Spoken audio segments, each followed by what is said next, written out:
नमस्कार मित्रांनो, लक्ष्मीच्या पावलांनी या मालिकेच्या येणाऱ्या काही भागांमध्ये आपल्याला जबरदस्त ट्विस्ट पाहायला मिळणार आहे. खरं तर मालिकेतील बदल पाहायला मिळणार आहे. मित्रांनो, आत्तापर्यंत आपण पाहिलं की कला आणि अद्वैतच्या लग्नाचा सोहळा चांदेकर कुटुंबामध्ये खूप थाटामाटात साजरा करायचं स्वप्न सर्वांनीच पाहिलेलं असतं आणि त्या स्वप्नाची पूर्तता करण्यासाठी तशी तयारीही झालेली असते. संगीत, हळद, मेहंदी सगळा काही कार्यक्रम उत्तमरित्या पार पडलेला असतो. परंतु लग्नाची घटिका जवळ येताच मोठ्या संकटाने त्यांच्यासमोर आव्हान निर्माण केलेलं असतं. आता ज्यावेळी अद्वैत कलाची वाट पाहत असतो, तर त्याचवेळी आता रोहिणी आत्यांचं सत्य सर्वांसमोर आणण्यासाठी कलाही रोहिणी आत्यांच्या मागावर असते आणि कलाला ते सत्य मिळालेलंही असतं. कला त्या सत्यापर्यंत पोहोचलेली असते. रोहिणी आत्या आणि राहुल यांचे डावपेच कलाला कळालेले असतात. आता हे ज्यावेळी कला स्वतःहून पाहते, त्यावेळी कलाला धक्काच बसतो. आता काहीही करून या सगळ्यातून आपल्या कुटुंबाला वाचवायचं, अद्वैतला हे सगळं काही सांगायचं आणि म्हणूनच कला तिथून निघत असते. परंतु त्याचवेळी अद्वैतने कलाला फोन केलेला असतो आणि त्या रिंगचा आवाज रोहिणी आत्यांच्या कानी पडतो. रोहिणी आत्या कलाला पाहतात, परंतु कला कशीबशी तिथून आपली स्वतःची सुटका करून घेते आणि धावत पळत जीवाच्या आकांताने चांदेकरांच्या घरी निघालेली असते. परंतु ज्यावेळी कला ही निघालेली असते, त्यावेळी कला रिक्षाने जाते. परंतु राहुल आता ती रिक्षाही अडवतो. त्यामुळे कलाकडे दुसरा कुठलाच पर्याय नसतो आणि शेवटी कलाही धावत पळत निघालेली असते. आणि त्याचवेळी आता हे सगळं काही सत्य अद्वैतला लवकरात लवकर कळावं म्हणून कला ही अद्वैतला फोन करते आणि म्हणू लागते, चांदेकर, मला तुझ्याशी खूप महत्त्वाचं बोलायचं आहे. परंतु कला काही पुढे सांगणार त्याचवेळी रोहिणी आत्या गाडीची एवढी जोरात धडक कलाला देतात की ज्यामुळे कलाचा खूप मोठा अपघात होतो. तिच्या डोक्यावर आघात होतो आणि ती तिथेच कोसळते. कला बेशुद्ध झालेली असते आणि खूप मोठी धडक बसल्यामुळे कला ही रस्त्यावर आदळते आणि तिच्या डोक्यातून रक्तस्राव होऊ लागतो. आणि देवाप्रमाणेच एक मुलगी त्या ठिकाणी आलेली असते की तिने कलाचा जीव वाचवण्याचा अतोनात प्रयत्न केलेला असतो. सिटी हॉस्पिटलमध्ये कलाला दाखलही केलेलं असतं. तिला स्वतःला हृदयाचा आजार असतो, तरीसुद्धा तिने कलाला वाचवलेलं असतं आणि हॉस्पिटलला दाखल केलेलं असतं.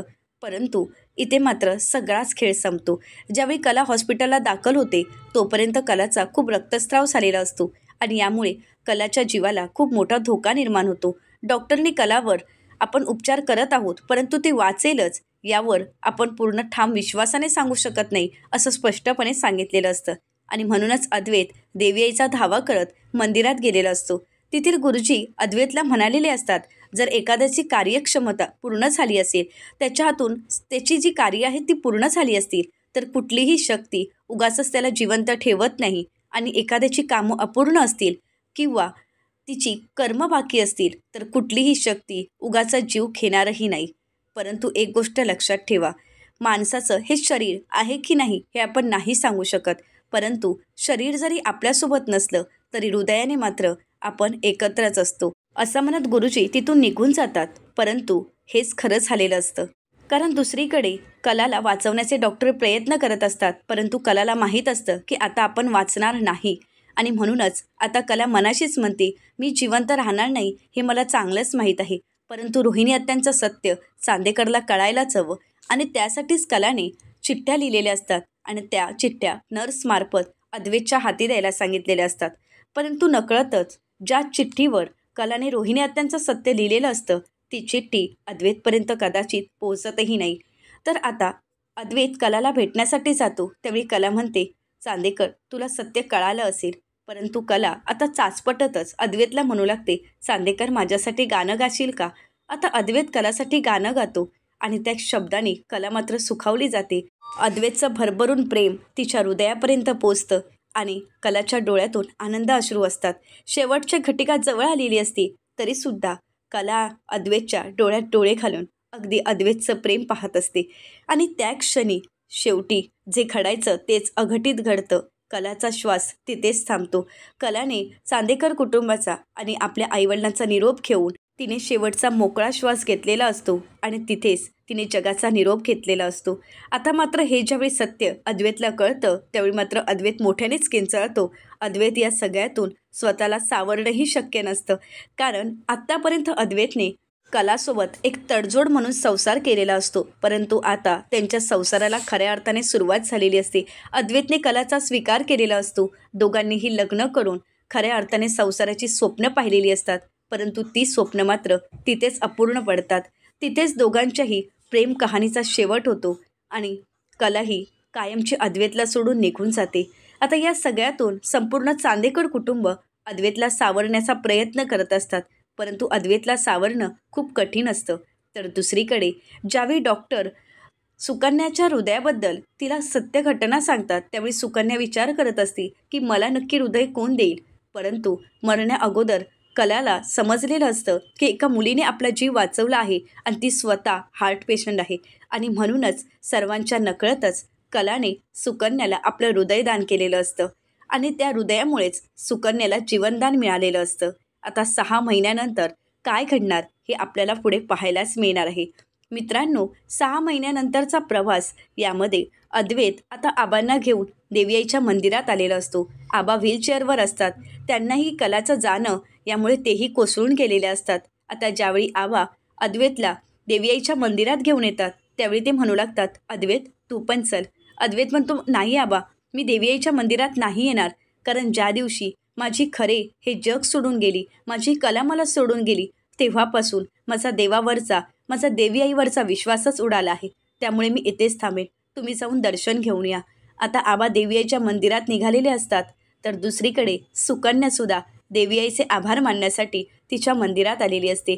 आता सुकन्या देवीआईच्या मंदिरात येताच घंटानाद करते आणि त्यानंतर देवीआईसमोर हात जोडत देवीआईचे आभार मानत म्हणते, देवीआई, हा खरं तर तुझाच खेळ आहे, तुझाच चमत्कार आहे. मला माहीत आहे आज मी जी काही उभी आहे ती तुझी आघात लीला. या सगळ्यामुळेच आज मी वाचले आहे. या सगळ्याला तू कारणीभूत आहेस. आज मला जे जीवनदान मिळालं आहे ते तुझ्या कृपा आशीर्वादाने. परंतु ज्या मुलीने मला हृदय दिलं, मला जीवनदान दिलं, माझ्या नवीन आयुष्याची सुरुवात झाली, मला एक नवा जन्म दिला, त्या मुलीला मला भेटायचं आहे, तिच्या कुटुंबाला भेटायचं आहे आणि अगदी मनापासून मला तिचे आणि तिच्या कुटुंबाचे आभार मानायचे आहेत. असं म्हणत आता सुकन्या तिच्या हातातील फाईल घेऊन तिथून बाहेर निघालेली असते. सुकन्या पेशाने नर्स असते. ती एक समाजसेविकेचं कार्य करत असते आणि तिचा जीव आता कलाने वाचवलेला असतो. सुकन्या धावत पळत मंदिराच्या बाहेर येते आणि त्याच वेळी तिच्या समोर अद्वैत असतो. आता अद्वैतने स्वतःला ऑफिसच्या कामामध्ये गुंतवून घेतलेलं असतं. अद्वैत फोनवर असतो आणि त्याचवेळी सुकन्या देवीआईच्या मंदिरातून बाहेर पडलेली असते.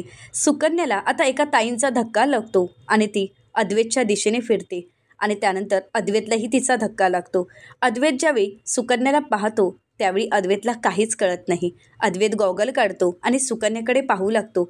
सुकन्याही अद्वैतकडे पाहत असते. ती भेट असते अनोळखी, चेहरा असतो अनोळखी, परंतु हृदयाने मात्र एकत्र जोडले गेलेले असतात. कारण आता इकडे गुरुजींचे शब्द खरे झालेले असतात.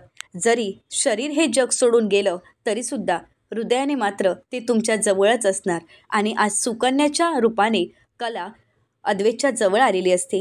सुकन्या ज्यावेळी अद्वैतला पाहते त्यावेळी पाहता क्षणी ती अद्वैतशी जोडली गेलेली असते. कारण ज्यावेळी सुकन्या अद्वैतच्या नजरेत पाहते त्यावेळी तिला तो जवळीकपणा आठवतो. कारण काही झालं तरी हृदय मात्र कलाचंच असतं. आता सुकन्या आणि अद्वैत यांची देवीआईच्या मंदिरात भेट तर घडते, परंतु ना अद्वैतला माहीत असतं की आपल्या कलाने याच मुलीला हृदयदान केलं आहे किंवा कलाने हृदयदान केलं हे अद्वैतला माहीत नसतं. तर सुकन्यालाही माहीत नसतं की हा तोच मुलगा आहे ज्याच्या पत्नीने, ज्याच्या बायकोने आपल्याला हृदयदान केलं आहे आणि म्हणूनच आपल्याला हा पुनर्जन्म मिळाला आहे.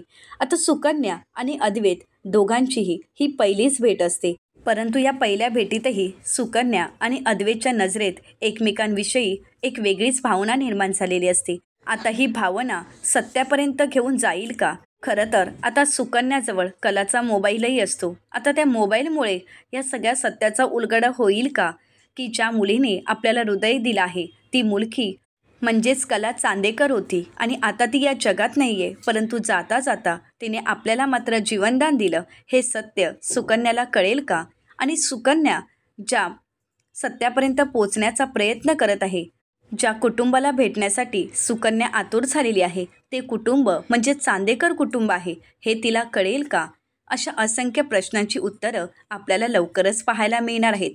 मित्रांनो, या सगळ्यातून रोहिणी आत्यांचा हेतू तर साध्य झाला, कलाचा जीव मात्र गेला. परंतु कलाजवळ असणारे पुरावे तिच्या मोबाईलमध्ये मात्र तसेच आहेत. आता ते पुरावे सुकन्याच्या मार्फत चांदेकर कुटुंबापर्यंत पोहोचतील का?